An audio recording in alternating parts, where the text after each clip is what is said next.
चर्चा में भले ही बंगाल का चुनाव रहा हो, लेकिन यहाँ कांग्रेस का नाम नहीं दिखाई दिया। राहुल गांधी बंगाल में एक बार प्रचार करने आए और कोरोना लेके लौट आए। 5 राज्यों में चुनाव में कांग्रेस केरल में ही सबसे मजबूत दिखाई दी। राहुल गांधी भी सिर्फ केरल में ही सक्रिय दिखे। स्थानीय सांसद होने के नाते केरल में जीतने का क्रेडिट भी राहुल को मिलता और हार का ठीकरा भी उन्हीं के सर फूटना तय है। केरल में ज्यादातर एग्जिट पोल लेफ्ट फ्रंट की वापसी की बात कर रहे हैं। हालांकि पोल ने तमिलनाडु में द्रमुक के साथ कांग्रेस को जरूर जिताते हुए दिखाया है।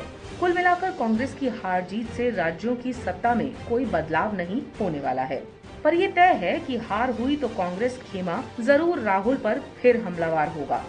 एक संभावना ये भी है कि यदि बंगाल में भाजपा और टीएमसी को पूर्ण बहुमत नहीं मिला तो राहुल गांधी ममता का साथ देकर कुछ बेहतर कर सकते हैं। लेफ्ट के आखिरी गढ़ केरल में ज्यादातर एग्जिट पोल लेफ्ट फ्रंट की वापसी दिखा रहे हैं।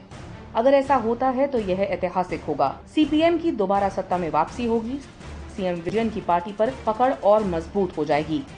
2 टर्म नॉर्म पॉलिसी लागू कर विजयन पार्टी में अपने विरोधियों को पहले ही ठिकाने लगा चुके हैं। जीतने के बाद विजयन पार्टी पर पूरी तरह काबिज हो जाएंगे और सर्वे सर्वा कहलाएंगे, लेकिन चुनाव हार गए तो पार्टी में विरोध जरूर झेलना पड़ेगा। तमिलनाडु के मुख्यमंत्री और अन्नाद्रमुक नेता पलानीस्वामी के राजनीतिक भविष्य से ये चुनाव गहरे से जुड़ा है। पोल्स के मुताबिक एआईएडीएमके का तमिलनाडु की सत्ता से जाना तय है। चुनाव में हार के बाद एआईएडीएमके में सत्ता संघर्ष मचेगा, जो पलानी के लिए मुश्किलें खड़ी कर सकता है।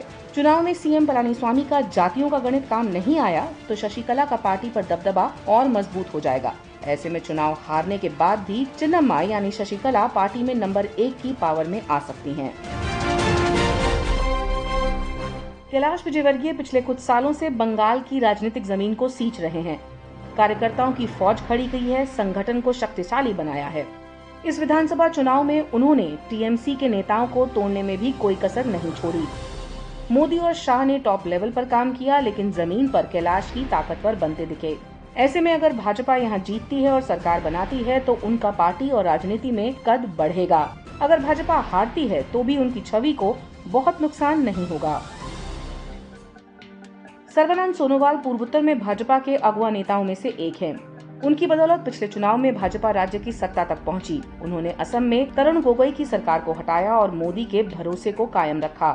2016 के असम विधानसभा चुनाव में भाजपा के मुख्यमंत्री बने।